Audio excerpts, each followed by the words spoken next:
Morning friends, তো কেমন আছো? আশা করি তোমরা সকলেই ভালো আছো। আর আকাশটা তো একদম পরিষ্কার। কাল রাতে একটু মনে হচ্ছিল বিদ্যুৎ চমকাচ্ছিল, ভাবলাম বোধহয় প্রচণ্ড বৃষ্টি হবে, কিন্তু না, তারপর দেখি কিছুই না, বৃষ্টির কোনো নামমাত্র নেই, শুধু বিদ্যুৎটাই চমকালো। কিন্তু এখন এত গরম না, এত রোদ ওঠে, প্রত্যেকটা দিন বৃষ্টি না হলেই জানি গরম লাগে। আর কাল আমরা কোথায় গেছিলাম জানো? রাত্রেবেলা কাল গেছিলাম আমরা ঝুলন দেখতে। আমাদের এখানেই বাটানগরেই এক জায়গায় ছোটোবেলা থেকেই ঝুলন হতো, তবে আমি কোনো দিন দেখিনি, আমি শুনেছি। আমার ননদের কাছে কালকে আমাকে নিয়ে গেছিলো, চল ঝুলন দেখে আসি। তো গিয়ে দেখি না, সেখানে ঝুলনের কিছু সাজানো হয়নি, তবে রাধাকৃষ্ণকে সুন্দর সাজিয়ে ওনারা পুজো করেছে। আমরা আবার বেশ কিছুক্ষণ ছিলাম, মনসা ঠাকুর সমস্ত আছে। মন্দিরটা খুবই সুন্দর আর কি, অনেক পুরনো মন্দির, কিন্তু ভীষণই সুন্দর। আগে ওখানে ঝুলন হতো, তো এখন আর ঝুলন হয় না, এমনি জাস্ট এমনি সাজায়। আমি সকালবেলাতেই ঘরটা মুছে নিচ্ছি, কারণ রাখি পূর্ণিমা তো, সেই জন্য আবার ভাইকে রাখি পরাবে, সেই জন্য আবার ঘর দুয়ারগুলো মুছে নিই। পরিষ্কার ঘর থাকলে তারপরে রাখি পরালো ঠিক আছে, আমার ভালো লাগবে আর কি। ওই জন্য সকালবেলা একটুখানি তাড়াহুড়ো সবাইকেই তুলে দিয়েছি যে তাড়াতাড়ি করে উঠে পড়। মেয়েকে বলছি, মেয়ে তো এমনি 7টা অবধি ঘুমায়, ছেলেও ওরকম ঘুমায়। আগে দেরিতে উঠতো ছেলে, 8টার সময় উঠতো, কিন্তু এখন না খুব তাড়াতাড়ি উঠিয়ে দিই, কারণ ওর পরীক্ষা চলছে বলে। তো আমি বললাম যে আমি ঘর দুয়ারটা মুছে নিই, তাড়াতাড়ি করে তোদের এটা সেরে নে, রাখি বন্ধন অনুষ্ঠানটা সেরে নে। তো ওরাও রেডি মোটামুটি সবাই হয়ে গেল। আর ভীষণ, না সবাই একসঙ্গে থাকলে না ভীষণ আনন্দ হয়, ভীষণ মজা হয়। তো আমার মেয়ে তো ভীষণ খুশি। আর এখানে রাখি পূর্ণিমার জন্য সমস্ত সাজিয়ে, চন্দন থেকে শুরু করে প্রদীপ, রাখি, এমনকি সেলিব্রেশন, তারপরে কি লজেন, ক্যাডবেরি। তারপরে আমার ননদ এসেছিল আমার বরকে আবার রাখি পরাতে। তো আমার ননদের মেয়েও এসেছিল রাখি পরাতে। ও মানে আমার ছেলেকে রাখি পরালো, আমার ননদ একে পরালো, আমার বরকে রাখি পরালো। তো আমার বর আবার যাবে আর এক বোনের কাছে, মানে আমার মাসির শাশুড়ির মেয়ের কাছে যাবে, সেখানে আবার রাখি পূর্ণিমা আছে, তবে সেখানে যাবে আজকে দুপুরবেলা। আজকে তো শুক্রবার, তো দুপুরবেলা ওর অফিস থেকে না খুব কাছেই, তো সেই জন্যই মাসি শাশুড়ি বলে দিয়েছে, বা ওর বোন বলেছে যে এখানে আসিস, এখানে এসেই খাওয়া দাওয়া করে আবার চলে যাস। ওদের অফিসের থেকে মিনিট 10-এর রাস্তা, ও ওখানে কারো বাইক নিয়ে চলে আসে, এসে এখানে কিছুক্ষণ কাটিয়ে রাখি পূর্ণিমার অনুষ্ঠানটা পালন করে তো তারপরে চলে যায় আবার ওর মতো অফিসে। আর এদিকে আমার মেয়ে তো সুন্দর করে ভাইয়ের জন্য সমস্ত কিছু সাজাচ্ছে। তো আমার না এইসব দেখে, এত সুন্দর সাজানো দেখে আমার ভীষণ মনে পড়ে যায় আমার ভাইকেও। আমি যখন ছোটোবেলা ভাই ফোঁটা দিতাম, রাখি পূর্ণিমা তে রাখি দিতাম, তো সেই সব দিন আর জীবনে কোনো দিনও ফিরে আসবে না। সেই কষ্টটা আমার সারা জীবনের রয়ে গেল আর কি। খুব অল্প বয়সেই দাদাকে আমি রাখি পূর্ণিমা বলো, ভাইফোঁটা বলো, এগুলো সমস্ত দেয়া থেকে দূরে সরে গেলাম আর কি। আর কি বলবো, ওই জন্যই জাগে ওরা ভাইকে পড়ায় আমার ভীষণ ভালো লাগে। তো আমার দাদা যখন আমরা ছিলাম বিয়ের আগে, তো আমাদের ভীষণ ভালো করে অনুষ্ঠানটা পালন করা হতো, ভীষণ আনন্দ হতো। তো তখন না দাদার সঙ্গে আমার একটা আলাদা সম্পর্ক ছিল, ভীষণই ভালোবাসতো আমাকে দাদা। আমি অন্তরে প্রাণ ছিল বলতে পারো, ঠিক বিয়ের আগে। এবং বিয়ের পরে সব কিছুই চেঞ্জ হয়ে গেছে, আমি জানি না কেন চেঞ্জ হলো। বোনেদের বিয়ে হয়ে গেলে ভাইয়েরা তখন ভাবে যে বোন বোধহয় কিছু বাপের বাড়িতে এসছে কিছু নিতে, কিন্তু কখনোই জানে না ভাইরা সেটা, যে বোন কখনো কিছু নিতে আসে না। বোন আসে জাস্ট তার মা বাবার জন্য, আর মা বাবার অবর্তমানে ভাইকে জাস্ট দেখতে আসে। তো যাই হোক, সেটা তো আর জানে না, সেটা আর ভাবে বোধহয় বোনেরা নিতে এসছে, এরকমই কপাল ছিল আমার। তবে এখন আর চিন্তাও করি না বা দুঃখও নেই। তবে আমি সবসময় বলি যেন আমি সামনের জন্মে একটা ভাই পাই, এমন ভাই পাই যেন সত্যি যেন আমার মনের মতো হয়। আমি তাকে ভালোবাসবো, আমার ঘরে আসবে, আমি তার বাড়িতে যাব, যেরকম ভাই বোনের সম্পর্ক হয়।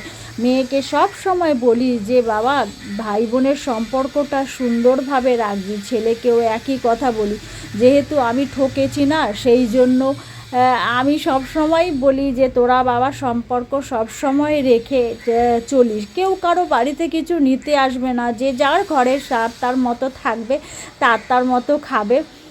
কিন্তু তোরা সম্পর্কটা তার মাঝে ভালো করিস। মেয়ে তো তার বাপের বাড়িতে আসবেই, এটাই তো স্বাভাবিক, যেহেতু সে ওখানে জন্মেছে।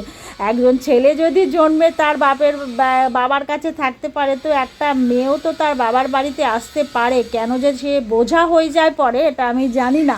এটা খুবই একটা দুঃখজনক ব্যাপার। যাক, আজ আমার দাদা আর নেই, তো সেই দুঃখটাও আছে। দাদাকে ভীষণই ভালোবাসতাম এবং এখনও দাদাকে ভীষণই মিস করি।